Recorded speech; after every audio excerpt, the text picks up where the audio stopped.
if you fast a patient with autoimmune disease, if you take food away, they respond and they recover very quickly. Now, you can't starve somebody to death, and that's the conundrum. You can't take food away permanently. If you take food away for a few days, guess what happens to their symptoms? They start to recover very quickly. The second thing that I discovered is that gluten is the only known cause of autoimmune disease from food source. And the third thing I discovered is that vitamin and mineral deficiencies, nutritional deficiencies, would contribute or perpetuate autoimmune disease. And so in the example of autoimmune disease, one of the most common things, vitamin D deficiency, is a known trigger factor for celiac disease. It's a known trigger factor for other autoimmune diseases. Essential fatty acids, omega-3 fatty acids are known, it's a known trigger to perpetuate autoimmune disease. So after I quit the VA hospital because they wouldn't let me practice nutrition in the VA hospital, I brought all this literature, thousands of studies, to the doctors at the VA hospital. Nobody wanted to do any of it. All I ever heard was nutrition's not important, nutrition's not important. So I left the VA hospital and started my own practice. And one of my very first patients was a young boy named Michael. Michael was terminal. He had 6 months. He had been diagnosed with juvenile rheumatoid arthritis. And he had a permanent put in his arm because he was frequenting the hospital so often for IV fluids. Make-A-Wish Foundation gave Michael his wish. They took him and his family to the Galapagos Islands. That's how terminal Michael was. His mom had juvenile rheumatoid arthritis. So we set out to test him to see what we needed to do to help him. And so we ended up finding he was gluten sensitive. I used genetic testing to test for gluten sensitivity because the biopsy is a flawed marker. Although it's positive, if it's positive, it's definitely positive. But you can do 9, 10 biopsies and they're all negative, and the last one's positive. It takes you 35, 40 years to get a diagnosis. You can do the same thing with the blood test. The blood tests are very inaccurate. So we look at genetics because the gene itself shows us whether or not a person is going to react to gluten. It doesn't show us whether they are reacting. It shows us whether if they eat it, they will react. Right? It's kind of like that breathing oxygen underwater. We know you don't have genetics to breathe oxygen underwater. Well, we measure your genes to determine whether or not you have the genes that will react to gluten if you ingest it. It's much more accurate. You can get a diagnosis at birth. So we diagnosed Michael with gluten sensitivity. And that was 8, 9 years ago. Today he's in band. He's in high school. He's not terminal, obviously. And he's the reason I founded Gluten Free Society. Because when you do statistics on autoimmune disease, 23 million cases of autoimmune disease in the U.S. that are diagnosed, and many more that are not. Yet the vast majority of these patients are being treated with high-powered medications that don't work. And the doctors will tell you they don't work. But they won't try anything else.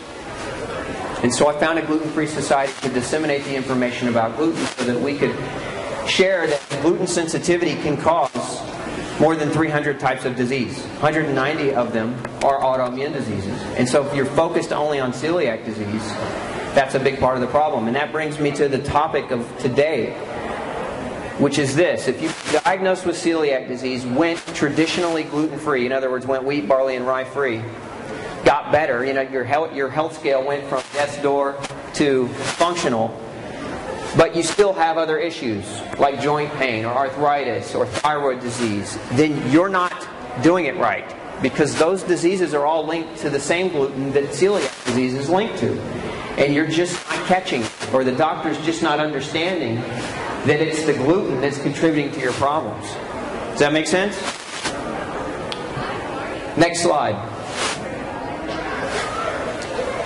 Okay, next slide.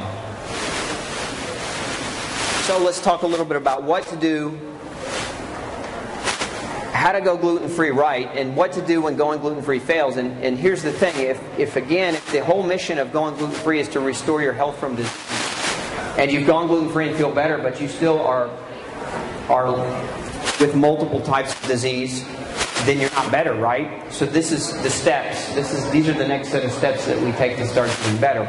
So there's a number of things that you have to consider when going gluten-free initially. And the first is, depending on the age of the diagnosis, the status of a gluten gut is in grave turmoil. So we have this tissue, this intestinal tissue that's been damaged for however many years that it's been getting exposure. And so one of the first things that happens, and this was studied, and there was a study published about 6 months ago that identified that gluten can cause intestinal dysbiosis, or bacterial abnormalities in your intestine within 30 minutes of ingestion. This is one reason why we don't want to cheat. 30 minutes, bacterial changes. Now these bacteria changes can lead to abnormal processing in the gut. And for some people, these bacteria start to create alcohol. And it makes you perpetually drunk. And this is why some people with gluten sensitivity develop vertigo and Meniere's disease, dizziness, ataxia, because they're perpetually drunk.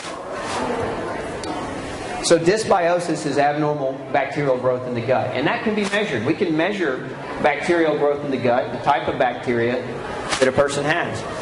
Leaky gut, also known as intestinal permeability. Dr. Alessio Fasano discovered this about 8 or 9 years ago at the University of Maryland. They found that gluten actually causes a disruption of the enterocyte. The enterocyte are the cells in the small intestine, and they break apart. And so we get little microscopic holes penetrating into the intestines.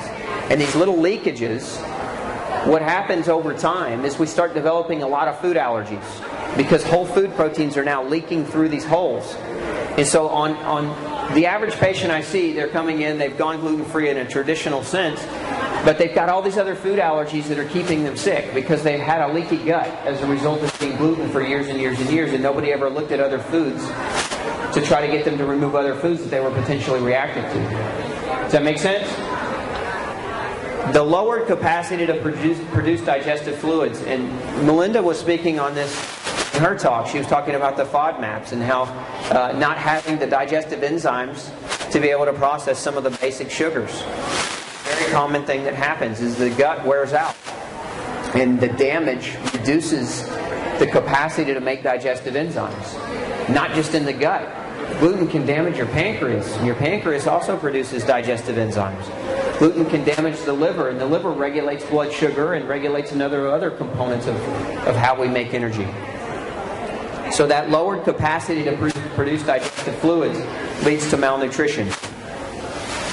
Iron deficiency, vitamin D deficiency. The number one deficiency in gluten sensitivity, contrary to popular belief, is not iron. And unfortunately, this is a test that very few people ever have run, and it's vitamin B12. 99% of patients with gluten-sensitive issues have vitamin B12 deficiency, primarily because gluten damages a specific type of cell in the stomach that's responsible for making intrinsic factor. Intrinsic factor is necessary to absorb vitamin B12. The other thing that we have is immune function is compromised for a number of reasons. We said before the purpose of eating is what? Nourishment. So if what we're taking in is detrimental, our immune system is attacking what's supposed to be nourishing. And when our immune system is so busy attacking our food, it doesn't have the resources to take care of the environment. And so we're more prone to cancer, we're more prone to other illnesses with that reduced immune capacity or that reduced immune functionality. Next. So the first place to start is you have to obviously remove the offending foods. So if you're gluten sensitive, gluten obviously is one. So let's talk about the definition of gluten here for a minute though. 1952 is when the definition was created. Anybody know the history of this? It's a German physician, William Dickey. He discovered in 1952 that during World War II, his patients with celiac disease all spontaneously healed when grain was no longer available during the war. This is actually how we discovered the cause of celiac disease.